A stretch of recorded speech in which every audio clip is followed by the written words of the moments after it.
match, a break of exactly 100, and extends his lead over Stuart Bingham. It's 2-0. Yes, impressive scoring from Hendry, who's now the world number 23 in the rankings, and he won frame 3 as well with another good knot, 89 this time. We're into frame 4, the Scot with 21 points worth of ground to recover now.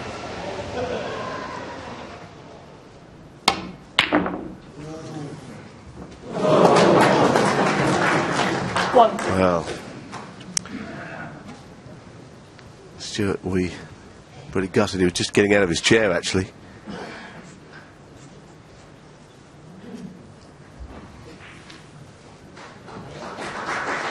And he's on the green nicely also. It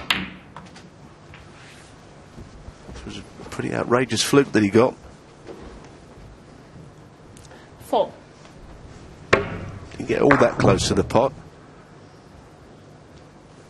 I always wonder about that little raising of the hand 6 inches for your opponent. Does it really make him feel any better? I suppose you have to do it. 5. Wave your hand towards your opponent to say you're sorry about the fluke. No real consolation, is it, at the time?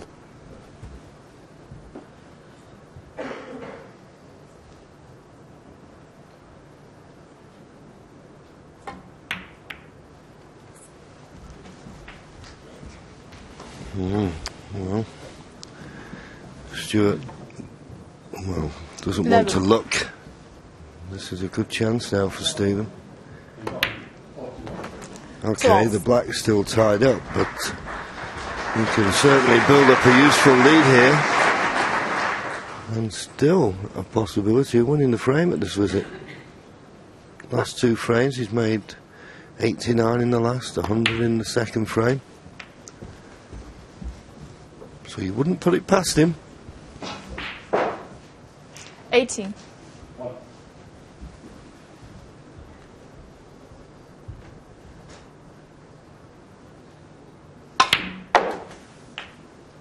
$19.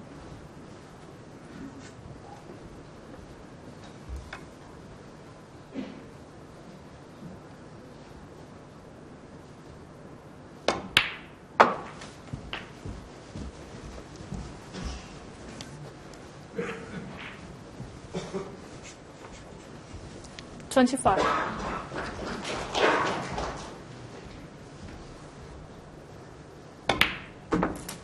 26.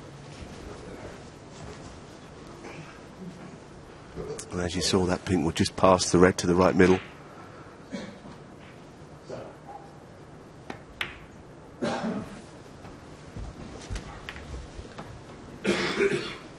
I don't think Stephen will be too worried that the black is a little tied up, because you can get a lot of points with reds and pinks, or even a blue. 33. Might have liked to have been straighter on that pink, though. Shouldn't be a big problem. Yeah, I think worst way, you can still play for the red to the right centre here.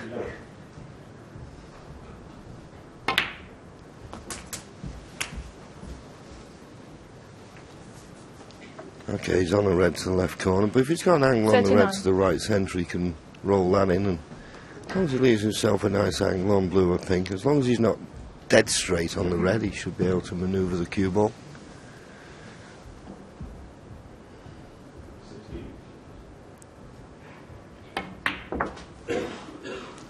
$40.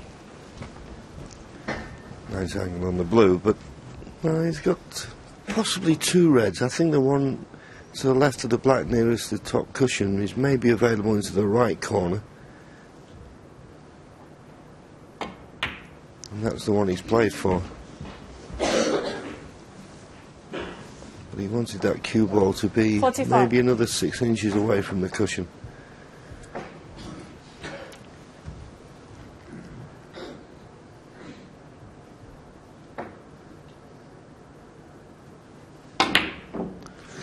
That's why I said it, because you notice when he was cueing, he was just having to strike down on the cue ball.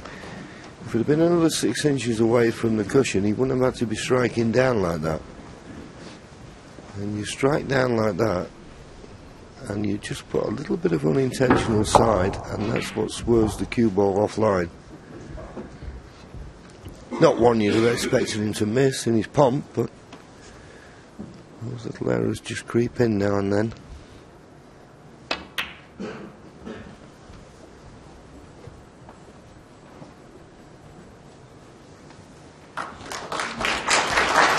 That's a good safety shot. Stephen might be forced to play the red on the left cushion here.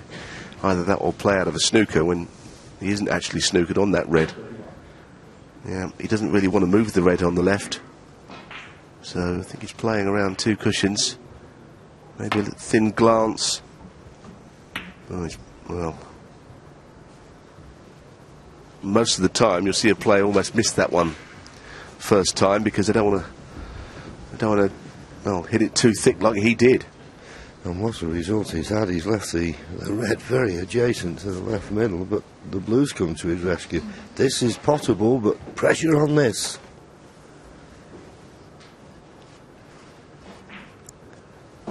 And particularly when you feel as though you should have had something easier.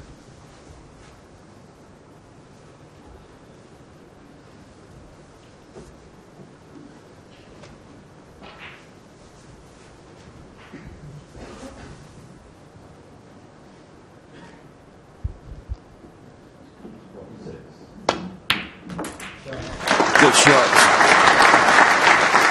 He was under a little bit there. One. As I say, particularly as he thought he should have had an easier pot to go at. He got down, got back up, realised the importance of it. So, first hurdle crossed.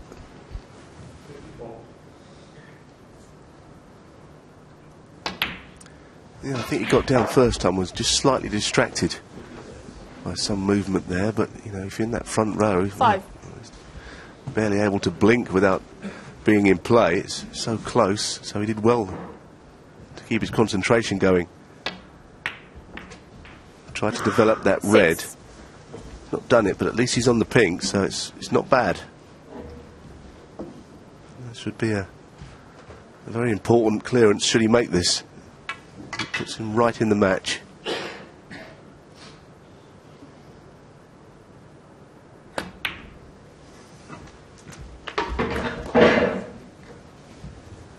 May come down to 12. a shot after this one. What kind of angle he's got to get on the red on the left, which will be the last of the reds. 13. Well, he didn't want to be straight, so that's okay. Probably just try and play in behind it. Might be another rest shot on that red.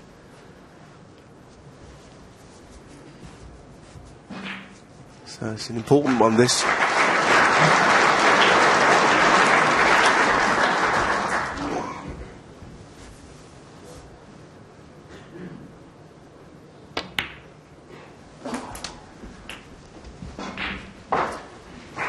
As far as rest shots go, would be 19. as easy as you could get from where he was. Just one more shot, maybe screw back up for the blue, and then it would be the first frame of the match for him.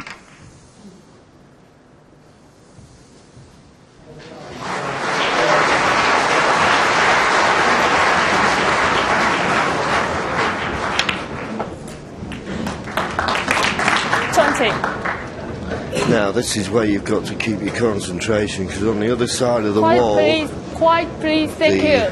They're at their mid-session interval. There'll be a lot of noise, and he's got to concentrate. This is a big frame for Stuart.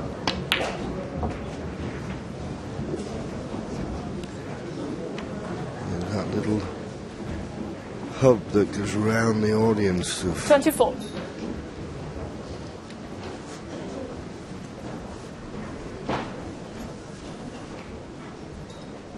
points all square, up to and including the blue 26. for his first frame.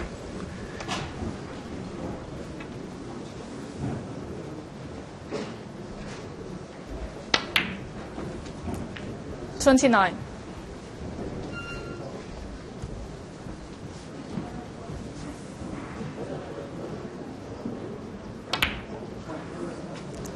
$33.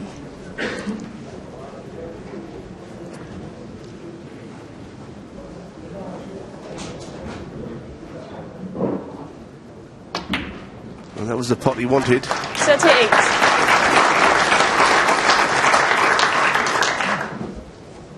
I suppose it's possible to be disappointed leading 3-1 because he knows he could have been 4-0 up.